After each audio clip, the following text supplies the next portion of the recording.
Absolutely. It's not going away anytime soon. Do continue to stay on with this, Dr. Blackson. Meanwhile, there are reports within the Israeli media which say that the Israeli military had recently attacked Yemen, attempting to assassinate a senior Houthi figure.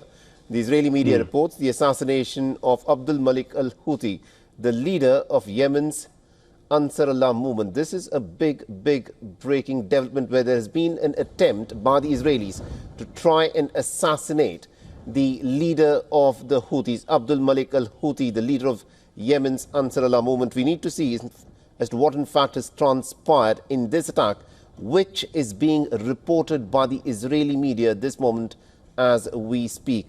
And apart from this, the Iranians have also come out and put out an interesting statement where they have said that it intends to limit cooperation with the IAEA amidst the Israeli strikes, where Iran has said on Saturday that it will be limiting its cooperation with the United Nations and nuclear watchdog, while criticizing it for its silence over Israeli strikes on Iranian nuclear sites.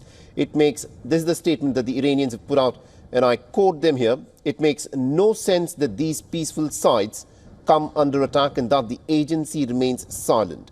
This is what the Iranian Deputy Foreign Minister Qasem Gharibabadi has said. Iran will no longer cooperate with the agency as it once did. This is an interesting point that the Iranians are making. Dr. Blackson, the fact that the war, which is now quite clearly a hot war, has also witnessed the Israelis strike at Iran's nuclear facilities. But an interesting aspect of this is this. Former Israeli Prime Minister Ehud Barak, in a public statement very recently, has said that there is nothing that the Israelis can actually do that will halt the march of Iranians towards nuclearization. In your assessment, is Ehud Barak saying this only because he's a leader of the opposition, or do you think there is something that the Israeli leader is indicating here? I think Ehud Barak is basically correct. The only way that you will stop Iran from developing a nuclear weapon is regime change. That would be to revert to a Western-friendly regime, which they had prior to 1979. And look, there are anecdotal indications that there is considerable resentment at the Islamic State, the Islamic regime, and that the Ayatollah is facing considerable pressure. So, the question is, does this assault against Iran bolster the prospects of the anti-establishment reactionaries, if you like, or the people looking to overthrow the Islamic Republic, whether they are given strength by this or whether their position is weakened. Right. Generally, historically, in a conflict, if an external power attacks the government can then use that to rally troops in defense of the sense of nationhood and identity. But of course, Iran is an unusual case because it is so torn.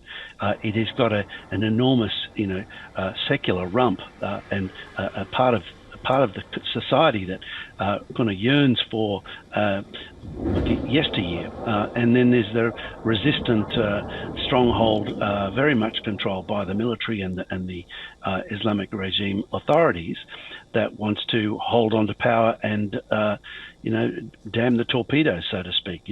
Effectively spend money that they could have been spending on welfare, health, and education, right, and on prosperity for their people, on supporting the Houthis, supporting Hezbollah, supporting Hamas, and now raining missiles on Israel.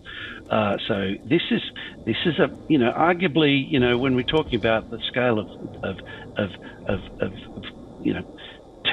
terror, if you like, Iran is right up there in terms of being a rogue state.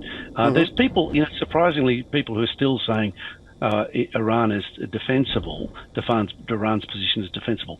And if you're an Iranian in the regime, of course, you're going to defend what they're doing, right? Because they are seeing, it's very much an ideological fight.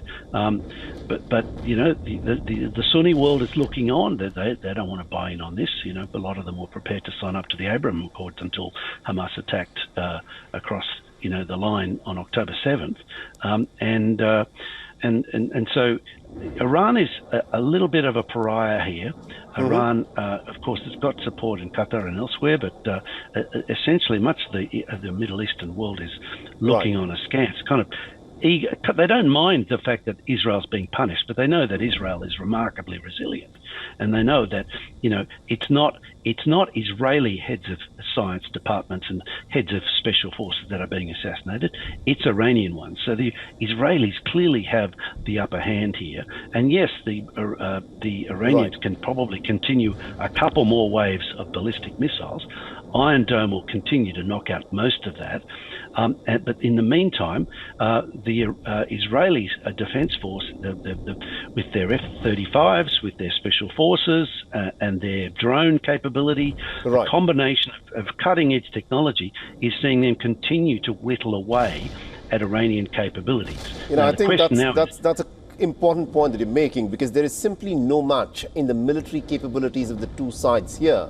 The Israelis have some of the most top-notch weapons that they have, and the Americans have also been very generous in the weapons that they have.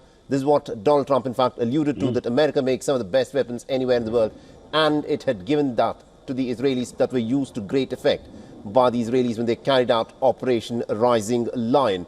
The Iranians, on the other hand, have shown an interesting sort of a strategy of using these cheap drones, of probably using these ballistic missiles that they manufacture at a much lower cost than a lot of other nations would. And they're using them to try strike at some damage. It remains to be seen as to how this entire contest goes on. But we're completely out of time. Thank you very much indeed, Dr. Blaxland, for joining us with that perspective there. Thanks for having me on the program.